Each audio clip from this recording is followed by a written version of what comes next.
Oke, sebelumnya Ibu akan mengecek kehadirannya terlebih dahulu. Ada yang tidak masuk hari ini? Alhamdulillah, tetap ya.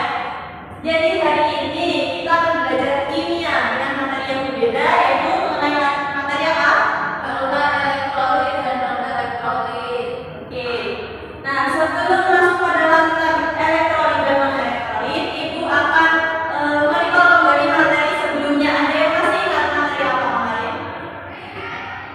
Lupa. Oke, kalau lupa. Nah, di sini ada gambar apa? Gambar air. Nah, apa yang terjadi saat kalian mencampurkan air dengan gula? Larut. Ada lagi yang berbeda lain? Larutnya lama. Larutnya lama. Ada lagi? Gulanya hilang. Oke.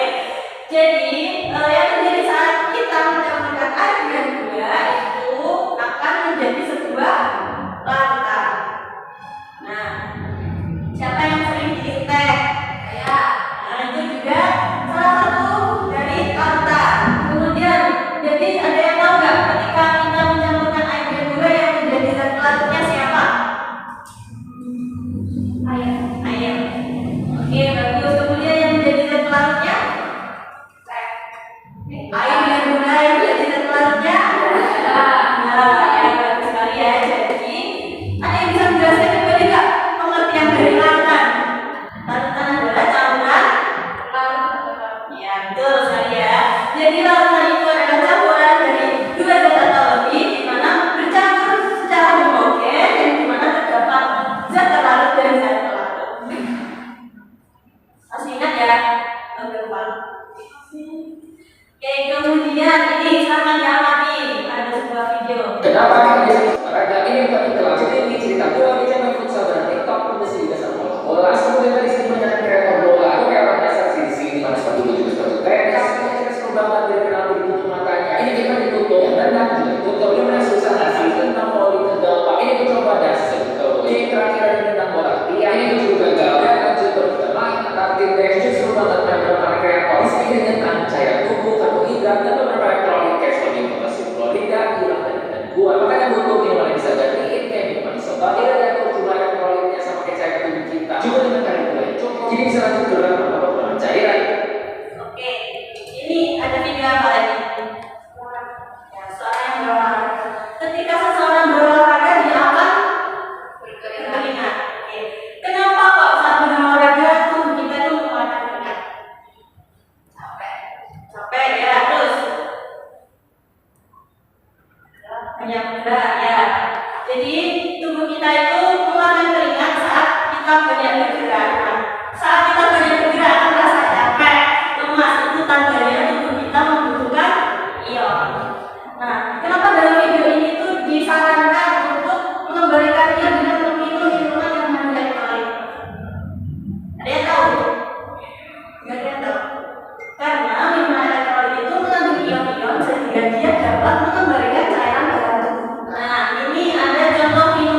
semua ya KKPD-nya. Langsung saja pada bagian orientasi masalah. Silakan kalian amati video yang ada pada KPD ini. Silakan di-scan menggunakan kamera handphonenya. Oke, apakah sudah selesai? Jika sudah, silakan dibaca pada rumusan masalahnya. Di situ sudah diberikan rumusan masalah mengenai air laut. Mengapa air laut itu dapat menyengat saat dialiri listrik? Nah, tuliskan jawaban kalian pada rumusan hipotesis di bawahnya ya. Oke, apakah sudah dirumuskan? Sudah. Selanjutnya ada pada tahap pengumpulan data. Nah, di situ kalian disuruh untuk merangkai alat uji coba daya data listrik. Kemarin ibu sudah menyuruh untuk membawa alat yang diperlukan. Apakah sudah dibawa? Sudah. Nah, coba ditunjukkan. Oh iya, sudah dibawa semua ya. Silakan merangkai alat daya data listriknya sesuai petunjuk yang ada di DKP-nya ya. Ini ya? Ya, terus. Gimana ini kelompok juga bisa?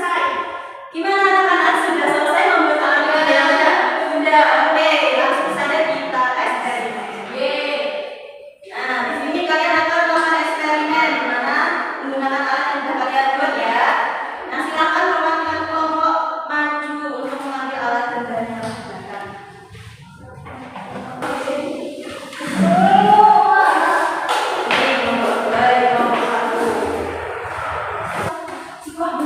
Apakah sudah terdapat bahan semua? Sudah. Ya, silakan dilakukan eksperimen sesuai prosedur pada KPD-nya.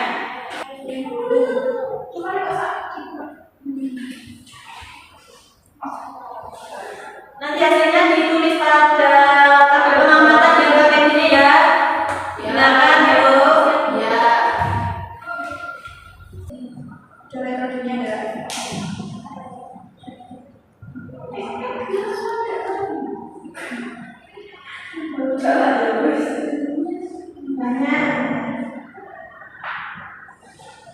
Oke, sudah. Apakah sudah melakukan eksperimen semuanya? Sudah. Gimana, seru nggak? Seru. Oh, 50-50. Seru. Oke, seru ya. Nah, sudah ditulis hasil pengamatannya di KPD-nya? Sudah. Oke. Langsung. Nah, itu di sini ada referensi dari hasil pengamatan yang dilakukan oleh Ibu Tomo. Silakan, ada yang berbeda enggak hasil pengamatannya? Ada Bu. Ya, bagian mana? Bagian sukanya artinya mati. Oh iya. Mati. Yang kelompok satu juga tahu. Oh iya. Iya, enggak nyala. Enggak nyala. Lampu juga enggak nyala itu bisa dipengaruhi dari kepekatan cukanya. Kalau terlalu lengket, maka ionisasinya itu terlalu kecil sehingga lampunya itu nggak mampu untuk menyala. Bisa juga dari alat uji daya yang kalian buat itu dari daya tahan baterainya itu terlalu lemah juga bisa menyebabkan lampunya tidak menyala. Oke, jadi dari sini mana yang termasuk larutan elektrolit? Garam, kemudian ada lagi nggak? Tidak ada. Kalau gula sama air susu ini masuk mana? Elektrolit. Lanjut pada analisis data nomor 1. Silakan kelompok 1 maju. Pertanyaannya, berdasarkan pengamatan apa yang membedakan dari larutan elektrolit dan non-elektrolit? Jadi jangan dicontoh lagi, larutan elektrolit itu dapat menghantarkan listrik karena nyala lampu dan juga artinya bergas. Sedangkan yang non-elektrolit tidak bisa menghantarkan listrik karena lampunya tidak menyala dan juga tidak ada gelembung gasnya juga. Jadi dari pengamatan tadi secara makroskopik, ciri-ciri dari larutan elektrolit itu yang pertama ada gelembung.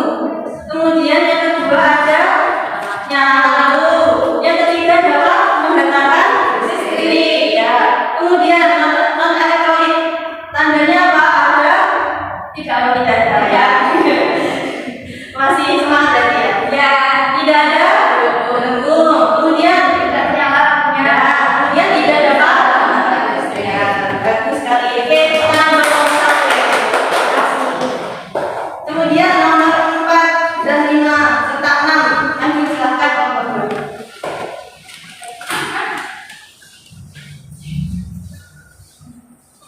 Untuk nomor 4, berdasarkan gambar di atas, identifikasi dan jelaskan penyebab larutan dalam pembentukan listrik. Menurut kelompok kami, larutan garam atau NaCl dapat membentuk listrik karena NaCl terionisasi secara sempurna dalam air. Sementara larutan CH3COH atau cuka dapat membentangkan listrik karena CH3COH terionisasi sepenuhnya dalam air. Dan larutan gula atau C12 dan 22O11 tidak dapat membentangkan listrik karena gula tidak dapat terionisasi. Oke, gimana? Kelompok 1 setuju atau enggak? Setuju. Oke. Kemudian langsung nomor 5. Oke, sekarang dilihat pekerjaan teman-temannya. Apakah ada yang tidak sama atau sudah benar? Oke, jadi larutan garam ini atau NaCl terionisasi menjadi Na+ dan Cl, di mana dia terionisasi sempurna. Kemudian pada larutan cuka atau CH3COH ini terionisasi sebagian, makanya dia memiliki tanda bolak-balik. Nah, dia terionisasi menjadi CH3COB dan H+. Sedangkan gula C12 dan 22O11 ini tidak terionisasi karena dia tidak dapat berubah menjadi ion. Itu sekali ya. Oke, silakan duduk, tepuk tangan buat kelompok. Oke, di sini Ibu akan menjelaskan kembali mengenai nomor 4. Silakan dibuka nomor 4-nya.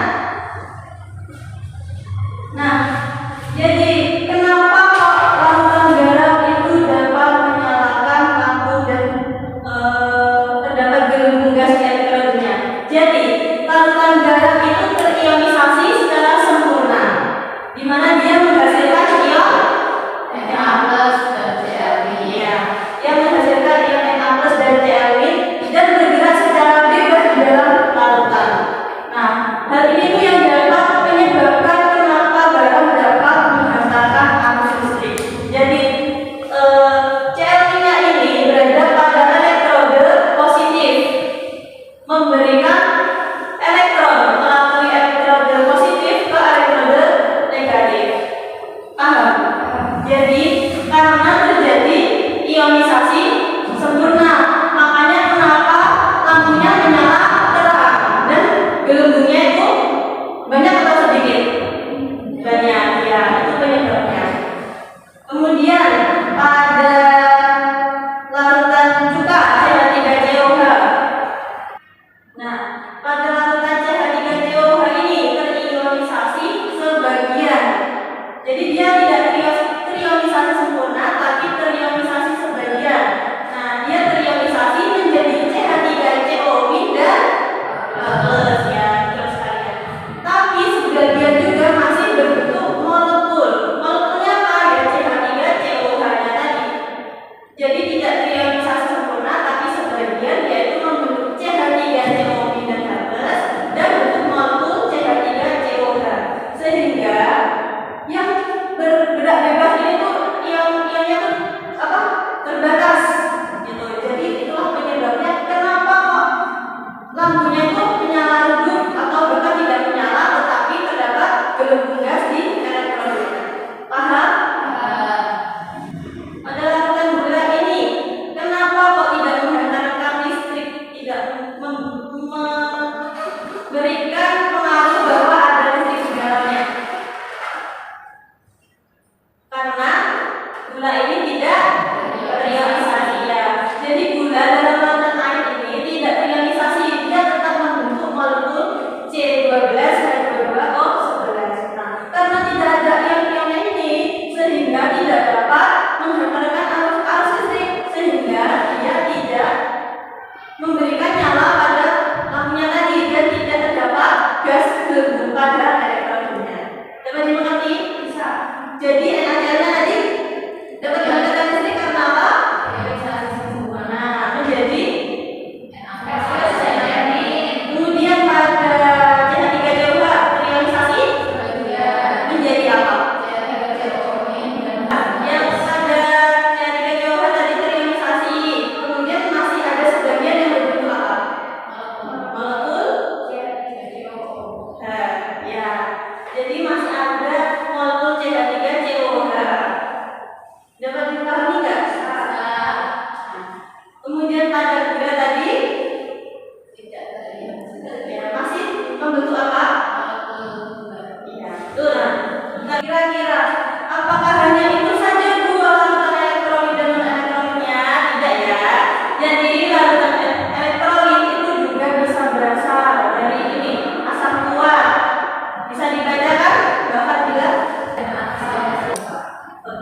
Jadi larutan elektrolit kuat itu bisa berasal dari asam kuat, basa kuat dan garam. Oke. Bisa dihafalkan ya nanti. Kemudian larutan elektrolit lemah itu juga bisa berasal dari asam lemah sama basa lemah. Ayo, Mbak Usi silakan dibacakan. Kemudian selain itu, nah ini juga ada larutan elektrolit. Larutan elektrolit itu berasal dari selain tadi apa aja tadi? Asam, basa, ya. Coba nanti dibacakan apa aja? Silakan ini nanti dihafalkan minggu depan. Silakan nanti satu persatu untuk mengecek apakah sudah dihafal mengenai larutan elektrolit. Oke, siap? Siap. Oke, kita sudah berada di akhir pembelajaran hari ini. Jadi kita sudah belajar mengenai apa saja? Larutan elektrolit. Larutan elektrolit itu apa? Larutan yang ya, pemadaman listrik. Kemudian larutan elektrolit. Ya. Kemudian ciri-ciri dari larutan elektrolit itu apa? Udah gembung. Kemudian lampunya menyala. Ya, bisa menggunakan listrik. Kemudian selain itu apa lagi? Iya, itu terionisasi. Lalu pada larutan elektrolit ciri-cirinya seperti apa? Tidak gembung, ya. Kemudian tidak menggunakan listrik. Kemudian tidak terionisasi. Yang satu lagi? Iya, betul. Ada nyala. Yang terakhir, larutan elektrolit itu berasal dari apa ya? Asam, ya, basa kuat, garam, betul. Kemudian larutan elektrolit lemah, ya. Terus lagi kemudian yang terakhir larutan elektrolit berasal dari selain asam, basa, garam. Oke, sudah paham? Jadi itu tadi ya pembelajaran kita hari ini. Selanjutnya Ibu akan melakukan evaluasi hasil pembelajaran. Silakan di-scan, dikerjakan soalnya untuk mengetahui seberapa paham kalian mengenai materi larutan elektrolit dan non-elektrolit. Ya, apakah sudah selesai? Sudah. Oke, baik. Perlu diingat bahwa pembelajaran mengenai materi larutan elektrolit dan non-elektrolit ini berguna untuk pembelajaran kita depannya, yaitu pada sifat polibatif larutan, di mana kita dapat mengetahui sifat polibatif larutan itu dari larutannya. Larutannya itu dari elektrolit atau non-elektrolit. Itu paham ya? Jadi jangan nggak belajar, tetap dipahami dan belajar ya. Oke, sekian pembelajaran kita hari ini. Kurang lebihnya Ibu mohon maaf. Oh ya, silakan sebelum menutup pembelajaran ditutup dengan berdoa terlebih dahulu. Bagus, silakan. Berdoakan. Selesai. Oke, sekian pembelajaran kita hari ini. Bila Ibu ada